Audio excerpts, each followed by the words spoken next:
Tambak at kumpul-kumpul ang mga tao at motorista na tila may shooting ng isang pelikula nitong Sabado pasado alas 7 ng gabi sa kahabaan ng C6 Road, Barangay Santa Ana, Taytay, Rizal.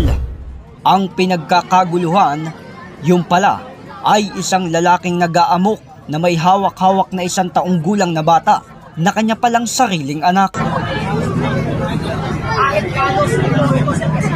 Tinutukan ng patalim ang bata na naging sanhi ng galos nito sa liig. Umabot ng 1 oras ang negosyasyon ng pulisya at ng lalaking ng hostage bago pa man nakumbinsi na sumuko ito. Baka tayo magkaroon ng hostage. Oh, yan, okay. Okay, salamat naman, salamat. Oh, yan na, walang lalapit. Sa pagsuko ng suspect, agad na kinumpis ka sa kanya ng pulisya ang hawak nitong patalim at siya'y inaresto.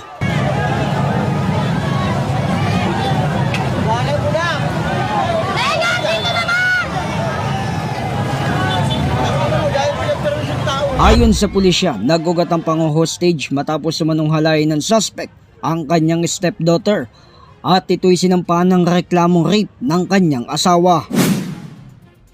Itong subject allegedly involved in a rape incident yesterday. And ang masaklap dito is yung stepdaughter. And yun nga, nung nai-report nung kanyang partner sa barangay and sa police, doon na siya na-trigger yung kanyang behavior. Dito na raw nagsimula na bitbitin at hinostage ang kanyang sariling anak.